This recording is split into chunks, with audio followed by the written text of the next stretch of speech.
எல்லோரும் எப்படி இருக்கீங்க? நான் சூப்பராக இருக்கேன். நேற்று எங்கள் வீட்டில் ரொம்ப ரொம்ப சிம்பிளாக கொண்டாடிய ஒரு விநாயகர் சதுர்த்தியை தான் இன்றைக்கி வீடியோவாக எடுத்திருக்கேன். இது வந்து வாசலில் மாட்டின திருஷ்டி பிள்ளையார். இது அம்பாசமுத்திரத்தில் ரயில்வே ஸ்டேஷனில் வாங்கினது. வீடு கட்டுறப்ப அந்த கதவில் மாட்டணும்னு வாங்கிட்டு வந்தேன்.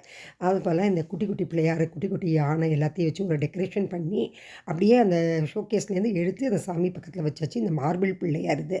இதான் நாங்கள் அன்றைக்கி ஹோம் குட்ஸில் வாங்கின இந்தியன் மேடு பிராஸ் பிள்ளையார். ஒரு உருளியில் வந்து 2 பக்கமும் ஒரு சாமி கணக்கில் இருக்குது. நடுவில் பிள்ளையார் ஊஞ்சல் ஆடுறாப்புல இருந்தது. எனக்கு ரொம்ப பிடிச்சிருந்தது பார்த்த உடனேயே.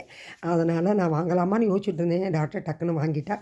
தடவை இந்த வருஷம் 3 தடவையே பிள்ளையார் சேர்த்துக்கு இங்கே தான் இருக்கும். ஃபஸ்ட்டு தடவை களிமண் பிள்ளையார் கணக்கில் ஒரு பிள்ளையார் வாங்கினோம். 2வது தடவை மார்பிள் பிள்ளையார், 3வது தடவை இந்த பிராஸ் பிள்ளையார் வந்துடுது. அதுக்கிடையில் நான் கொஞ்சம் புடி கொழுக்கட்டை பண்ணலாம்னு சொல்லிட்டு 1 1/2 கப்பு அரிசி மாவு, அதாவது 200 கிராம் அரிசி மாவு நல்லா வறுத்துக்கிட்டேன். முதல்ல கடை மாவு தான் வறுத்துக்கிட்டேன்.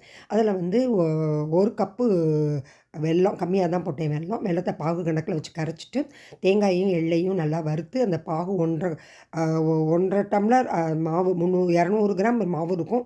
அதுக்கு வந்து 400 கிராம் வெல்லப்பாகு தண்ணியும் ப்ளஸ் கொதிக்கிற தண்ணி நல்லா கொதிக்கிற தண்ணியை போட்டு நல்லா கிண்டிட்டேன். அப்போ தான் மாவு வந்து பச்சை வாடை இல்லாமல் ரொம்ப நேரம் வச்சுருந்தாலும் பூ போல் அப்படியே பூ போல் அவ்வளோ சாஃப்டாக இருக்கும். நேற்று ஏலப்பொடி அதில் கலந்து சும்மா பாமில் வச்சு நல்லா நெய்யை கையில் கலந்து 2 ஸ்பூன் நெய் வேறு மாவில் விட்டேன். கையிலையும் நல்லா நெய் தடவி பிடிச்சி வச்சதுனால நெய் ஸ்மெல்லாம் அப்படியே கீ கொழுக்கட்டை கணக்கில் அப்படி ஒரு அரோமா.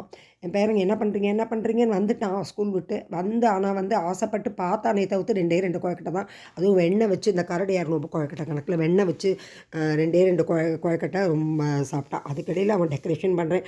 முதல்ல பார்த்த உடனே பூ இல்லைன்னு சொல்லிட்டு வாசலில் போய் நிறைய பூ பறிச்சிட்டு வந்தான். பூ பறிச்சிட்டு வந்து நான் தான் டெக்கரேட் பண்ணுவேன்னு சொல்லிட்டு அங்கே இருக்கிறத இங்கே மாற்றி, இங்கே இருக்கிறத அங்கே மாற்றி, நம்ம வந்து பிள்ளையார் சதுர்த்தி அன்றைக்கி நம்ம போய் இது வாங்கிட்டு வருவோம். பிள்ளையார் வாங்கிட்டு வந்து பூஜை பண்ணுவோம்.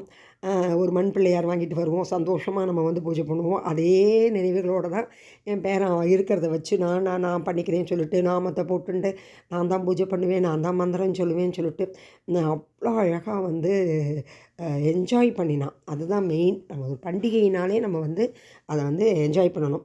அதே போல் பண்ணி முடிச்சுட்டு நாங்கள் கொழுக்கட்டையை பக்கத்து வீட்டில் கொண்டு போய் கொடுத்தோம். அவங்க இங்கிலீஷ்காரங்க, அவங்க அடிக்கடி சொல்லுவாங்க உங்கள் வீட்டு பண்ணுறதெல்லாம் அரோமா அப்படி இருக்குன்னு சொல்லிக்கிட்டே இருப்பாங்க. சொல்லிட்டு கொழுக்கட்டை கொண்டு போய் கொடுத்த உடனே அவன் வந்து அவங்கள்ட்ட எக்ஸ்பிளைன் பண்ணேன் என்ன ஃபங்க்ஷன் அப்படின்னு சொல்லிட்டு. உடனே என் பேரை வந்து யானை எலிஃபண்ட் அப்படிங்கிறான். அவங்க உள்ளே போய் எலிஃபண்ட் எடுத்துகிட்டு வந்து காமிச்சாங்க.